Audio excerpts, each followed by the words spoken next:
ಗುರು ಬ್ರಹ್ಮ ಗುರು ವಿಷ್ಣು ಗುರುದೇವೋ ಮಹೇಶ್ವರ ಗುರು ಸಾಕ್ಷಾತ್ ಪರಬ್ರಹ್ಮ ತಸ್ಮೈ ಶ್ರೀ ಗುರುವೇ ನಮಃ. ನಾಳೆ ಗುರು ಪೂರ್ಣಿಮೆ. ನಿಮಗೆಲ್ಲ ಗೊತ್ತಿರುತ್ತದೆ, ಗುರು ಪೂರ್ಣಿಮೆ ಹಿಂದೂ ಆ, ಸಂಸ್ಥಾನದಲ್ಲಿ ಅಥವಾ ಹಿಂದೂಗಳ ಕ್ಯಾಲೆಂಡ್ರಲ್ಲಿ ಒಳ್ಳೆ ಅಪರೂಪವಾದಂಥ ದಿನ ಅಂತಲೇ ಹೇಳ್ಬೋದು. ಆಯಿತಾ, ವರ್ಷಕ್ಕೆ ಒಂದು ದಿನ ಬರುವಂಥ ಈ ದಿನ ಗುರು ಪೂರ್ಣಿಮಾ ಅಂತಂತಂದರೆ ಏನು?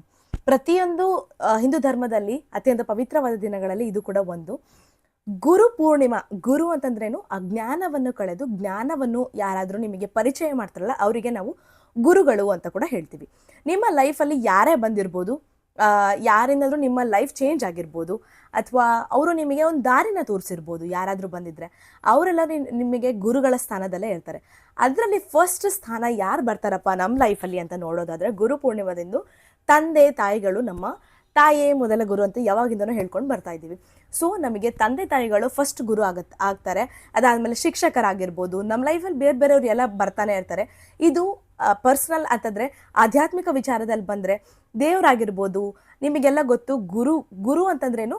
ದಾರಿ ತೋರಿಸುವವರು, ಏನಾದರೂ ಕೊಡುವವರು ಅಂತ. ಅದರಲ್ಲಿ ತುಂಬಾ ದೇವರು ಬರ್ತಾರೆ. ನಿಮಗೆ ಇಷ್ಟವಾದಂಥ ದೇವರು, ನಿಮಗೆ ಗುರುಗಳು ಅಂತ ಅನಿಸೋ ದೇವರು, ಅವರೆಲ್ಲರೂ ಗುರು ಪೂರ್ಣಿಮಾ ದಿನ ಅತ್ಯಂತ ವಿಶೇಷವಾದ ಸ್ಥಾನವನ್ನು ಹೊಂದಿರುತ್ತಾರೆ. ಹಾಗಾಗಿ ನೀವು ಗುರು ಪೂರ್ಣಿಮೆದಿಂದ ಏನೇನು ಮಾಡಬೇಕು ಅಂತ ನೋಡೋದಾದರೆ, ಫಸ್ಟ್ ನೀವು ನಿಮ್ಮ ತಂದೆ ತಾಯಿಗಳಿಗೆ ನಮಸ್ಕಾರವನ್ನು ಮಾಡಿಬಿಟ್ಟು, ಅದಾದಮೇಲೆ ಶಿಕ್ಷಕರು ಯಾರಾದರೂ ಇರ್ತಾರಲ್ವ, ಅಟ್ಲೀಸ್ಟ್ ಅವ್ರ ಹತ್ರ ಹೋಗಿಲ್ಲ ಅಂತಂದ್ರು ಅಟ್ಲೀಸ್ಟ್ ನೀವು ವಿಶಸ್ನ ತಿಳಿಸಿ, ಹ್ಯಾಪಿ ಗುರು ಪೂರ್ಣಿಮಾ ಅಂತ ಅದು ಏನಾದರೂ ತಿಳಿಸ್ಬೋದು. ಬಿಕಾಸ್ ಅವ್ರು ನಿಮ್ಮ ಲೈಫಲ್ಲಿ ಬಂದು ಅಜ್ಞಾನವನ್ನು ಕಳೆದು ನಿಮಗೆ ಏನಾದರೂ ಒಂದು ಹೇಳ್ಕೊಟ್ಟಿರ್ತಾರೆ. ಯಾರಾದರೂ ನಿಮಗೆ ಯಾವುದಾದ್ರೂ ಒಂದು ವಿಷಯನ ತಿಳಿಸ್ಕೊಟ್ರೆ ಅವ್ರು ಒಂದು ಗುರುನೇ ಆಗಿರ್ತಾರೆ. ನಾನು ಇವ್ರಂತ ಹೇಳ್ತಿಲ್ಲ, ನಿಮ್ಮ ಲೈಫಲ್ಲಿ ಯಾರೇ ಬಂದಿರ್ಬೋದು, ಅವರೆಲ್ಲರೂ ನಿಮಗೆ ಗುರುಗಳ ಸ್ಥಾನದಲ್ಲೇ ಇರ್ತಾರೆ. ಫಸ್ಟ್ ನೀವು ಅದನ್ನು ಮಾಡಿಬಿಟ್ಟು, ನೆಕ್ಸ್ಟ್ ನಿಮಗೆ ಗುರುಗಳು ಅನಿಸೋ ಎಲ್ಲ ದೇವಸ್ಥಾನಗಳಿಗೆ, ಅಂದರೆ ಫಸ್ಟ್ ನಿಮಗೆ ದತ್ತಾತ್ರೇಯ ಬರ್ತಾರೆ, ಅವರು ಗುರುಗಳ ಸ್ಥಾನದಲ್ಲಿದ್ದಾರೆ. ಅದಾದಮೇಲೆ ಸಾಯಿಬಾಬಾ ಬರ್ತಾರೆ, ಅಲ್ಲಿ ಕೂಡ ಗುರು ಪೂರ್ಣಿಮಾ ತುಂಬಾ ಅದ್ದೂರಿಯಿಂದ ಆಚರಿಸ್ತಾರೆ, ಅವರು ಕೂಡ ಗುರುಗಳಂತಾನೆ. ಅದಾದಮೇಲೆ ರಾಯರು ಬರ್ತಾರೆ, ರಾಘವೇಂದ್ರ ಸ್ವಾಮಿಗಳು, ಅವರು ಕೂಡ ಗುರುಗಳಂತಾನೆ ಎಲ್ಲರಿಗೂ ಆಶೀರ್ವಾದವನ್ನು ಮಾಡೋದು.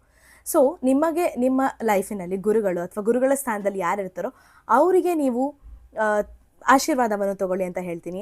ಗುಡಿಗೆ ಹೋಗಿ ಬನ್ನಿ, ಯಾವ್ದಾರ ದೇವಸ್ಥಾನಕ್ಕೆ, ಶಿವನ ದೇವಾಲಯ ಕೂಡ ಗುರುನೇ. ಅದಾದ್ಮೇಲೆ ಭಾಳ ಜಾಸ್ತಿ ಹೋಗೋದು ನಾಳೆ ರಾಘವೇಂದ್ರ ಸ್ವಾಮಿಗಳ ದೇವಸ್ಥಾನಕ್ಕೆ ಮತ್ತು ಸಾಯಿಬಾಬಾ ದೇವಸ್ಥಾನಕ್ಕೆ ಮತ್ತು ದತ್ತಾತ್ರೇಯ ದೇವಸ್ಥಾನಕ್ಕೆ. ಆಮೇಲೆ ನೀವು ದತ್ತಾತ್ರೇಯ ಗುರುಚರಿತ್ರೆ ಅಂತಿದೆ, ಅದನ್ನು ಓದಿದ್ರೆ ತುಂಬಾ ಒಳ್ಳೇದಂತ ಹೇಳ್ತೀನಿ.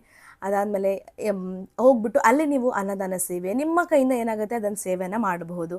ಅದಾದಮೇಲೆ ಯಾರಿಗಾದರೂ ಏನಾದರೂ ಬೇಕಿದ್ರೆ ಕೊಡಿ, ಏನಾದರೂ ನಿಮ್ಮ ಕೈಯಿಂದ ಎಷ್ಟಾಗುತ್ತೋ ಅಷ್ಟು ಸಹಾಯ ಮಾಡಿ, ಒಳ್ಳೇದು ಮಾಡಿ ಅಂತ ಹೇಳ್ತೀನಿ. ಗುರು ಪೂರ್ಣಿಮೆ ತುಂಬಾ ಅತ್ಯಂತ ಮಹತ್ವವಾದ ದಿನ. ನಾಳೆ ಎಲ್ಲರೂ ದೇವಸ್ಥಾನಕ್ಕೆ ಹೋಗಿ ಬನ್ನಿ, ನಿಮ್ಮ ಗುರು ಹಿರಿಯರಿಗೆ ನಮಸ್ಕಾರವನ್ನು ಮಾಡಿ, ಅವರಿಗೆ ಏನನ್ನು ಹೇಳಬೇಡಿ, ಏನನ್ನು ಅವಮಾನಿಸಬೇಡಿ. ಒಳ್ಳೆಯದು ದಾರಿಯಲ್ಲಿ ಹೇಳ್ಕೊಟ್ಟಿರ್ತಾರೆ ನಿಮಗೆ. ಸೊ ನೀವು ಮನೆಯಲ್ಲಿ ಯಾವ ಥರ ಮಾಡ್ಬೋದು ಸರಳ ವಿಧಾನದಲ್ಲಿ ಅಂದರೆ, ದೇವರ ಮುಂದೆ ಫೋಟೋ ಇರುತ್ತಲ್ಲ, ಅಲ್ಲಿ ದೀಪ ಹಚ್ಬಿಟ್ಟು ನೈವೇದ್ಯ, ನಿಮಗೆ ಏನಾದರೂ ಸ್ವೀಟು ಏನಾದರೂ ನೈವೇದ್ಯ ಮಾಡಿ, ಅಥವಾ ಫ್ರೂಟ್ಸ್ ಇಡಿ.